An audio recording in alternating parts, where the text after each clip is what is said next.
Well, hello everybody. How are we all? Oh, hang on a minute. Let's just... There we go. There we go. Set it to automatic mode. That way it'll do all the backlight and stuff all automatically. The brightness level. So, what have I got here? Well, this is... You notice my van has disappeared and this is in its place. And that's because this is this car that I've recently bought from the scrapyard. Thought I'd... rescue it. Needs a bit of a clean, but otherwise it's quite a tidy, fireworks going off, it's quite a tidy little car. Just replaced the radio in it from the original one, which is still in here, but I haven't got the code for it, so there's not much point in keeping that one in there. Cosmetically, yeah, it's not too bad. Air conditioning, electric windows, fog lights, brand new windscreen. just put that in myself. Well, not myself, but paid to get that put in. Some slight cosmetic damage. I don't know where that's come from, but it was on it when I got it. So for the price I paid for the thing, it's yeah, I got this for a good price. That radiator look like it's looks okay to me. Intercooler at the bottom. Yeah, it's the 1.9 diesel, this one, so it's quite nice. Alloy wheels as well. Pretty cool. It's been parked up for ages. There's still a bit of rust on the brake discs, but otherwise they look in pretty good condition. Plenty of life left on the brake pads, which is nice. No annoying squeaky brakes or anything. So I'll leave it open. No, I locked it. It's only got one key, sadly, but central locking, which is nice. That does work. Inside we've got, well, it's a Fiat Doblo, so what do you expect, really? It's got a dashboard, it's got a steering wheel, it's got a gear stick. It's got a parking brake too, handbrake. Yeah. Let's get a cool little storage tray up here for you to put all your stuff. Someone has put parking sensors in this thing. Don't know why you need parking sensors, because you look at this thing on the back. Look at the visibility you got on this thing. It's amazing. It's like driving a greenhouse. It's really good. Seats are in fantastic condition. They could probably do with a bit of a spruce up, a bit of a clean maybe, but otherwise it's not bad. Interior plastics are in great condition. There's still some smashed glass everywhere from when the windscreen was damaged, which I need to clean up. Pretty sure no one's ever smoked in this car too, which is nice. The ashtray is completely clean, and the cigarette lighter is, if I can get it to stand up. It didn't work. There you go. Cigarette lighter's never been smoked, and it's never lit a cigarette, which is quite nice. The battery on it's pretty bad. It's one that I found in the scrap, but it's nice. I just don't know if I'm going to sell this or not. I have got some things to admit on this. The engine management light is on. It would be on, that is, but I've actually I've hacked it so that the engine management light now, it comes on with the battery light. So if you put the key in ignition and put the engine on, turn the fans off, because the battery, like I say, is not great on this thing. We will stop that from playing music. Put the lights on. See, the glow plug light is flashing, indicating there's actually a fault. If I start the engine up, scare a person walking just in front of it. The coil light flashes for a bit and then it turns itself off. Yeah, it's alright. Like I say, I've just come back from working the thing, well, just a while ago. I've been sat outside just changing the radio over, and yeah, so it's not too bad. It doesn't look like there's air conditioning, but if you put the blowers on and you press that in, it's there. It probably needs topping up, but it's there. I think the light in the middle is supposed to come on, but it doesn't. So it probably needs topping up with some more refrigerant. There you go. The coil light has gone off now. But if you plug a code reader into it, the little fix that I did on this thing is to bypass the main relay for it. Let's turn it off because I don't need it running. We'll have a look underneath the bonnet. Let me just have a look where I'm going. I don't know this that much. Sorry, it's dark. It's just this lovely country. It goes dark so fast. And I mean, I'm just in a t-shirt too, and it is quite nippy out here.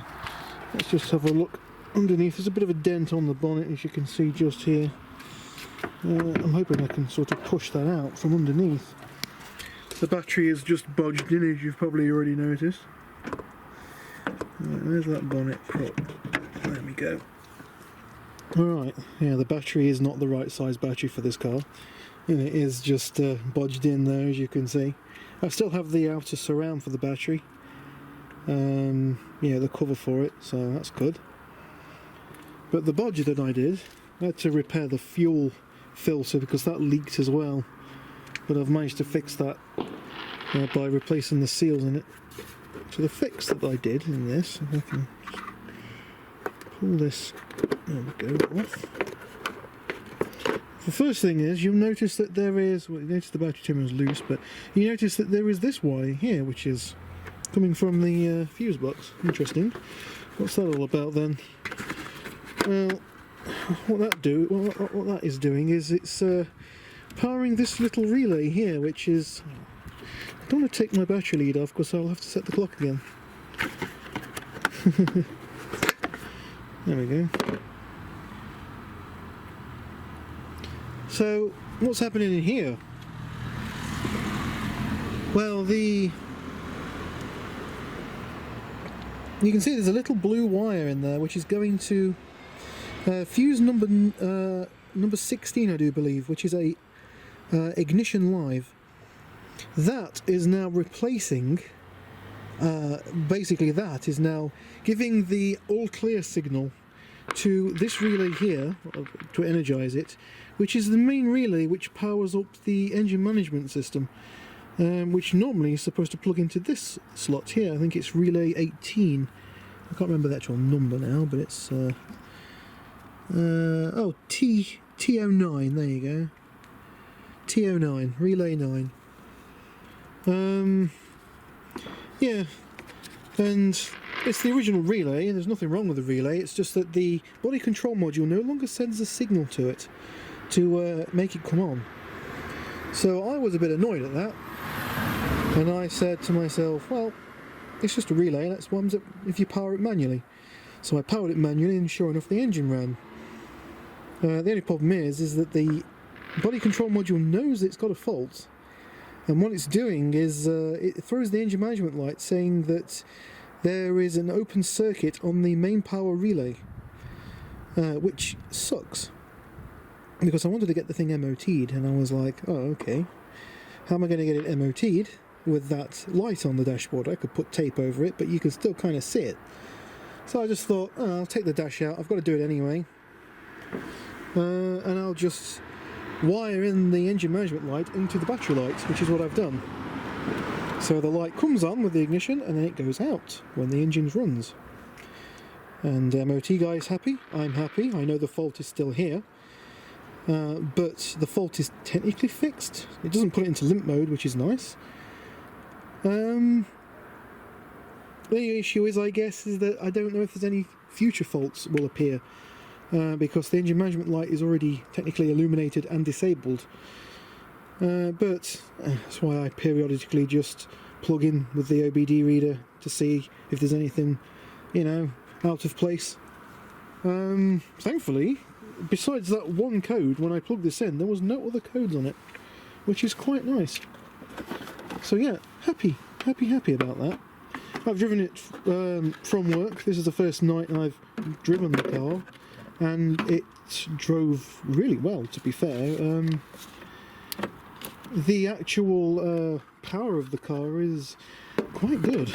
I'm comparing it to my van, which is 110 horsepower, and this I think is 100 and is it 105, 109 or 102? I can't remember now, but whatever. It seems faster than my van. Like I say, the timing belt on this thing, I did damage the case sadly trying to view it, and it still looks in really good condition. I am tempted to change it, but yeah, 100,000 miles. Don't know if it's been replaced or not.